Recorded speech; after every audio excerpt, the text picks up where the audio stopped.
Hello everyone, and welcome to another Wano patch review for another milestone. Suchet is finally nearly upon us, and the NDA on the new divisions and the new content in this milestone has dropped, and we get some new nice stuff. So let's start with the first division of the two, the 11th division Parachutiste. I can't speak French for the love of it. So, yeah, sorry for butchering that, but let's jump in here and talk about the division. That is most likely the lightest division in the game, and when it comes to vehicles, but also maybe still has maybe the strongest infantry in the game. So let's go over it and let's have a look first at the logistics tab, which is rather standard. It's French small trucks with 500 supply for 20 points and some Puma kangaroos for logistics. And then you get the P4 PC and the VBL PC. VBL, interesting because fast, off-road and on the road, and armored, and lightly armed, though the armament is not that important. But still only 105 points, so maybe a worthwhile leader to take.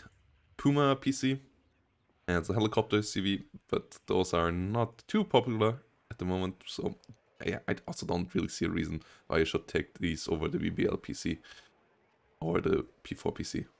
P4 for the availability, the VBL if you want to have it survive a bit of artillery fire from the rear or be a bit faster off-road. Well, no, off-road there's the same speed. The weapon won't kill anything, so that's not a reason to take this. But the armor is. Infantry. You get some nice stuff as well. And yeah, this is really, I would say, where this division can shine. As obviously it's a parachute division. So yeah, it's an airborne division, so you get all the parachutes on the unit cards. Meaning that you can forward deploy them really far forward of everything else at the beginning of the battle. Even in front of recon.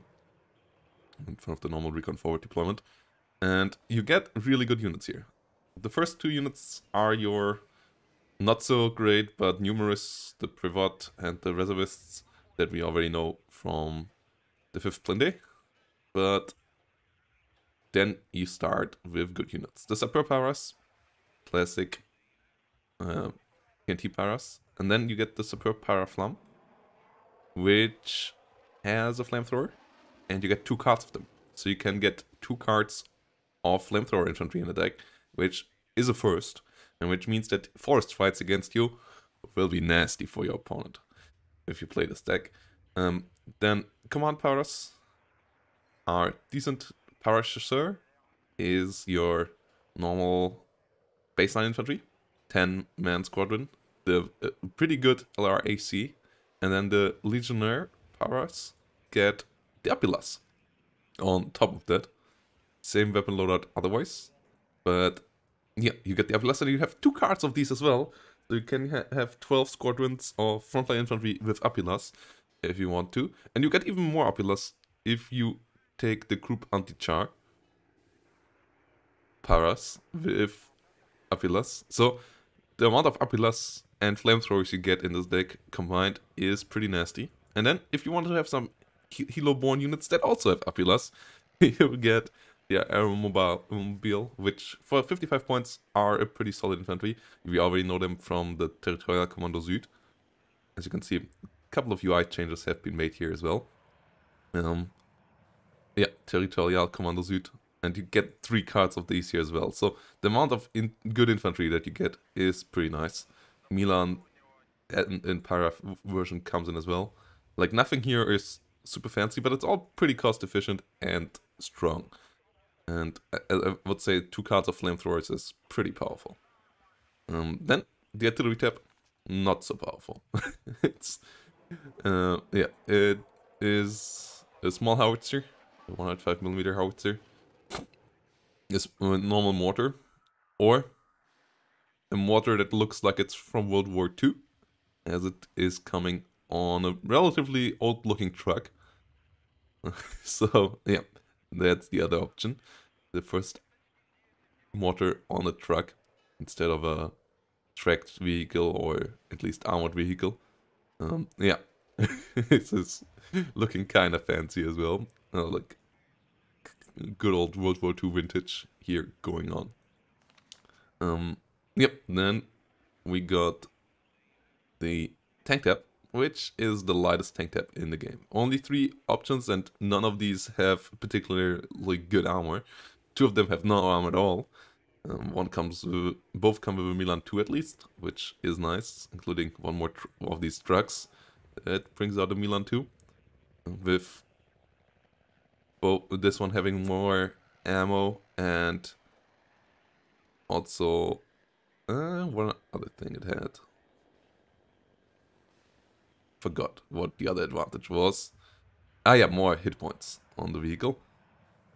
Whilst over here we have better stealth and slightly better off-road speed on the P4 Milan. I would say they should be similar in price, but yeah, all of these things obviously could still change. I don't think this one is really much better, as stealth is pretty important on a ATGM, and the extra speed is also pretty important. So yeah, the 2 extra hit points on an armored vehicle and slightly more ammo, I don't think make it 15 points better in price. And then we have the one armored unit, if you want to say so. The ERC 90 with a 90mm gun with 15 penetration. At least that is decent. 2100 meter range. These are basically the predecessors of the AMX 10s, and yeah, you see they're worse in most stats. They have slightly worse accuracy, 50% base, also no stabilizer. They have less range. They have less penetration on the main gun. Yeah, they have a decent rate of fire, but they also have less armor. And 1 armor compared to 2 or 3 armor is actually a really big differentiator. So this is a bit problematic for them. You get quite a lot of them. You get up to 24 on 2 vet, so at least that part is good. But they're also not that cheap. They're really not that cheap. And yeah, the gun is not quite as good as a sniper, as the missing of the extra range that the AMX-10 has is pretty important. Pretty important. So yeah, a solid vehicle if you use it for ambushes. Not a frontline tank whatsoever. Nothing that you want to have a long, drawn-out battle with other vehicles with. It's really, you shoot and kill or you die. If the enemy ever shoots back, this thing is gone. So, yeah, a super light tank tab. Then we got some more light vehicles in the recon tab, where we get the VBL recon, the VBL with Milan, with the Milan 2 mounted on top, which can be quite funny. You get 2 cards of this in here, and then also some more AML X90. This time mounted on a Lynx chassis, but with even less penetration on this version. So yeah, shorter barreled gun, I think, in general, and so on. So yeah, it's also quite a bit cheaper, but less range, less accuracy, less penetration. So these stats still can be solid against some vehicles, but they're not amazing by any means. This is not really an AMX 10. Like, this is a really, really, really big budget AMX 10. This thing won't have the same stopping power at all. At least it has very good optics and good stealth, but this is far from being the monster that the AMX 10 RCs are. And then the AML 60 with a 60mm cannon and a 50 cal, which only shoots HE, but that could be somewhat nice if the HE is strong enough to do some infantry support with a recon vehicle, though it has only good optics, which makes this quite a bit worse. Yeah, so these are your 2 special fancy new vehicles, and as you can see, all a bit outdated in that regard in this division. Then you get your Recon Para Infantry with LRAC, that is good. The Gazelles coming in as the normal Gazelle, or the Gazelle with cannon for Recon. And then you get a pretty strong Recon Infantry with the Para SAS, And those can do the job, as they get nice, lovely recon vehicles as well. And their loadout is pretty strong. 8 man, should be 9 man, shouldn't it? At least they have 9 weapons. Okay, yeah, work in progress version. Guess they only get 6. Sick. But yeah, with 2 MGs and so on, they are a pretty powerful frontline unit. And I would say the TNT can be helpful. TNT currently a bit hard to micro, but still a unit that it can be useful. And the availability here currently is also pretty nice for 6 for a high vet unit.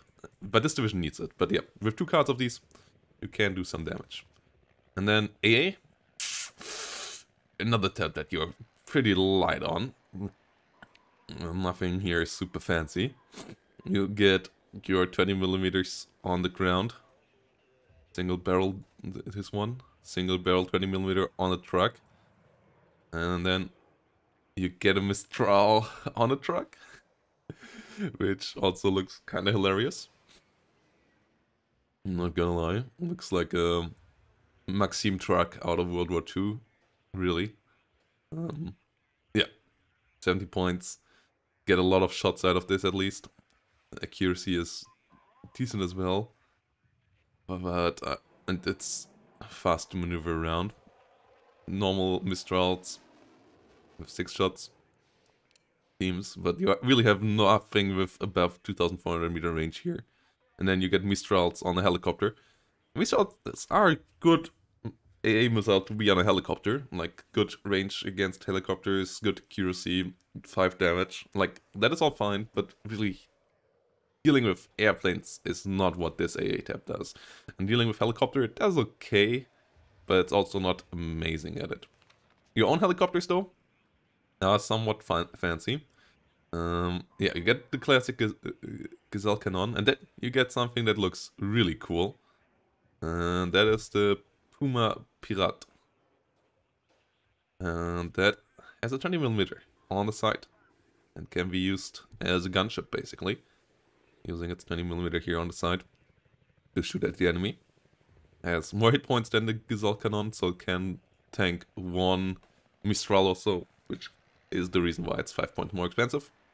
And yeah, you can get a lot of helicopters here if you want to do this. So that will be the meme of this division. This 37 bad helicopters rushing you will be the meme of this division. And I'm looking forward to it. Like, I don't think it will be good at all, but it will be a glorious, glorious meme. And in the air tab, you are pretty potent. As you can see, you get a lot of choices. You get, for example, 2 different... Like, the amount of Jaguar loadouts you get is great. You get Jaguar with seat and rockets. You get Jaguar with only rockets. You get Jaguar with ATGMs, Napalm, HE, Cluster. Bit expensive here, maybe, the Cluster one, but other than that, pretty nice. And then you get the Mirage 200, good fighter. And you get the Mirage 2000, really good fighter. With the both having a pretty decent long-range missiles. The Jaguar 2000 with the 530D. Pretty solid one. Like, good range, good accuracy, 6 damage, also pretty powerful. And then the Mirage F1 CT with some big bombs. 400 kilo bomb top. And some 30mm gun, some air-to-air missiles as well. And then the Mirage F5 for a lot of bombs. Like 10 250 kilogram bombs is a lot of bombs that you can drop with this one. So if there's an area of the map you particularly don't like, this one might be the one to get there. But yeah, the fighters should get you through everything. The Mirage 200 is a super fast one. Mirage 2000, better ECM, better air optics, both have very good agility. And the missiles on the Mirage 2000 really helpful as well. Can win a duel against most planes out there. So, air tap, another strength of this deck. Helicopter tap, and I wouldn't even call it a strength, just the meme of the deck. AA, not so much a strength in anything. Recon, better than usual, but still not as different and groundbreaking as you would expect, maybe, I would say, but still, it can do its job absolutely. And tank tap, you can kill things, but you can't tank things. Yeah, taking a shot with any of this, you're gone. Artillery tap, abysmal, especially in a world where self-propelled artillery pieces currently are pretty important. This is pretty bad. Mortars also will get a bit of nerf, so yeah, there's that. Infantry tap though, most likely the best in the game. That is one thing, to go for it. But what this deck lacks compared to the 82nd, why I also don't think it will be as OP as the 82nd, which also obviously had a really strong forward deployment, it doesn't have the same ATGM power. Like neither the infantry with Dragon 2s, nor the, which you don't have. I mean, the up plus is nice, but it is a lot less range. The enemy can tiptoe around this way better. And the Milans are just not comparable at all with the TOW2. They have less damage, they have a lot less range, and they have also less accuracy. So, and you don't get them as numerous. Like, especially on vehicles, it matters a lot, the difference in range and so on. So, I don't think it will be as obnoxious as 82nd was when it launched. But I still think it will be a strong division in what it is good at. But if you ever are forced to play this in a 10v10 or so and have to go into the open ground, well, good luck to you. And yeah, it will be a fun division though. It is good flavor in my eyes, and I hope you will enjoy it as well. And can't wait to get the patch. I hope to see you all on the ladder with it then. And yeah, if you liked the video, consider leaving a like and subscribe so you see more content about Suchet and other one-off stuff dropping in the future. And if that's it, I hope to see you in the next one. Bye bye, and have a nice day.